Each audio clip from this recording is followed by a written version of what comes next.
महिमामंडित किया जा रहा हो, ग्लोरीफाई किया जा रहा हो, खतरनाक है। बच्चों को बड़ों से, दूसरे लोगों से तमीज से बात करना सिखाया जाए, ये बहुत ज़रूरी है। झुकना सिखाया जाए दूसरों के सामने, अपनी गलतियों पर शर्मिंदा होना सिखाया जाए, सॉरी बोलना सिखाया जाए, शेयर करना सिखाया जाए, और सबसे बड़ी बात, फेलियर को आसानी से डाइजेस्ट करना सिखाया जाए।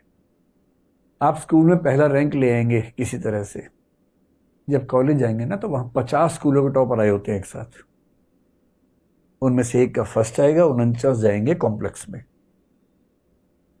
फिर जब आप कहीं और जाएंगे, यूपीएससी वगैरह एग्जाम देंगे, वहां सारे यूनिवर्सिटी से टॉपर एक साथ बैठे हुए हैं, एक करेगा टॉप और बाकी सब कुंठाओं में चले जाएंगे। इसलिए बहुत जरूरी है विफलताओं को, पराजय को स्वीकार करने की क्षमता, रिजेक्शन झेलने की ताकत। ये नार्सिसिस्ट व्यक्ति रिजेक्शन झेल नहीं सकता। अगर उसने किसी को कहा कि मैं तुझे पसंद करता हूं, ये ऑप्शन नहीं दे रहा कि तुम मुझे पसंद नहीं भी कर सकती हो। मैं करता हूं यानी मैं करता हूं, दिस इज फाइनल। कल हमारी शादी है, पेरेंट्स को लेके आना है या अकेली आओगी, खुद आओगी या उठा के लाए तुमको, इतना ही ऑप्शन है, बाकी ऑप्शंस नहीं है वहां पर। क्योंकि उसको रिजेक्शन झेलने की आदत नहीं है, उसके अंदर इतना हौसला नहीं है कि रिजेक्शन झेल सके। और इसलिए कहते हैं कि परवरिश सबसे महत्वपूर्ण चीज है, और समाज में पेरेंट्स को ये बहुत ईमानदारी से समझना चाहिए कि अगर वो परवरिश में बड़ी बड़ी बातें सिखा रहे, बेटा आईआईटी करेगा, बेटा उसके बाद कंपनी खोलेगा, बेटा स्टार्टअप करेगा, बेटा ये करेगा, बेटा वो करेगा, उसमें हो सकता है बेटा सब कुछ करे, आपका ही कुछ कर दे बाद में, गड़बड़ है। और दूसरी बात है कि यदि किसी व्यक्ति को जीवन में सफलताएं मिल जाती है अनड्यू, ऐसी सफलता जो वो डिजर्व नहीं करता था और बाई चांस बार बार मिलती जाती है, आमतौर पर क्राइम की दुनिया में ऐसा होता है। क्रिमिनल्स हैं, सब में कंपटीशन है। एक बच्चा अचानक उठा, कॉन्फिडेंस से भर के एक दिन बहुत बड़े गैंगस्टर को सीधे चाकू मार के आ गया, क्योंकि 17-18 साल का, चिंता ही नहीं है उसको पता ही नहीं कितना मुश्किल काम कर रहा है, और रातों रात भौकाल हो गया उसका पूरे इलाके में।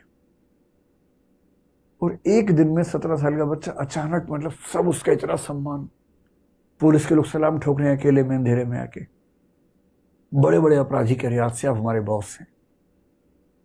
वो समझ नहीं पा रहा क्या हो गया। ये सोशल मीडिया में भी होता है, आपने एक कुछ गाया वाया, कुछ पोस्ट लिखी, कुछ डांस किया, अचानक वो वायरल हो गया, कई लाखों करोड़ों लोगों ने आपका देखा वीडियो, लाइक किया और कहा वाह वाह वाह वाह वाह। ये इस व्यक्ति के खत्म होने की शुरुआत है। अब क्या होगा, ये इतना ऊपर चढ़ गया चने के झाड़ पे, इसका उतरना बड़ा मुश्किल है वापस। अब ये चाह रहा है कि मैं फिर से ऐसा डांस करूं, फिर से ऐसे लाइक्स हैं, फिर से आते नहीं है, वो एक ही बार आते हैं, बाई चांस आते हैं। अगली बार आप डांस करेंगे वैसा, तो वैसा नहीं हो पाएगा, उसमें ओरिजिनलिटी नहीं आ पाएगी। और कर भी देंगे तो लोग कहेंगे हाँ हाँ ये वैसा ही है, वैसा ही है। और 1 करोड़ लाइक्स के बदले रह गए 10,000 लाइक्स। उसके पहले 5 भी नहीं आते थे, पर बेंचमार्क आपका 5 नहीं है, बेंचमार्क हो गया 1 करोड़। और अब डिप्रेशन की ओर जा रहे हैं, एंग्जाइटी की ओर जा रहे हैं। आप बार बार चाह रहे हैं मैं उस चीज को दोहरा सकूं, जो दोहराना संभव नहीं है, क्योंकि सोशल मीडिया की दुनिया में रोज नया स्टार बनना है। कोई सुंदर व्यक्ति कल आएगा, अचानक कुछ कर देगा, लोग उसके पीछे दीवाने हो जाएंगे। आपकी सुंदरता एक बार देख ली। ऐसे कई लोग हमने देखे पिछले 10 साल में, जो सड़क पर थे, गरीब थे, अच्छा गाना गाते थे, अचानक पॉपुलर हुए, पॉपुलैरिटी झेल नहीं पाए और उसके बाद सब खत्म हो गया। ये एक ट्रैप होता है, ट्रैप। इस ट्रैप को, ये जो अनड्यू सक्सेस होती है, और अगर ये 2-3 बार मिल जाए लगातार, तब तो संभालना बड़ा मुश्किल काम। और कुछ लोग कहते हैं कि बायोलॉजिकल फैक्टर्स भी होते हैं, कुछ हार्मोन्स वगैरह भी होते हैं, लेकिन वो तो एक अलग मामला है जिस पर हमें ध्यान देना चाहिए। वो ये है कि हम अपने समाज में बच्चों को ये समझाएं, क्या समझाएं, क्या क्या लेसन्स हो सकते हैं, क्या ध्यान रखना चाहिए, प्रिकॉशंस अगर कहना हो तो क्या होनी चाहिए। कल को जब आप पेरेंट्स होंगे तो विशेष रूप से काम आएगा। अभी भी छोटे भाई बहन तो होंगे ही आपके, उनको तो सिखा ही सकते हैं। सबसे पहले सिखाना है कि रिजेक्शन भी सीखें, थोड़ा बहुत फेलियर भी सीखें। कोई रिजेक्ट करे ना तो कायदे से रिस्पॉन्ड करना है, मतलब रिजेक्ट करने वाले को भी कायदे से करना चाहिए, नार्सिसिस्ट नहीं बनना चाहिए उसको भी।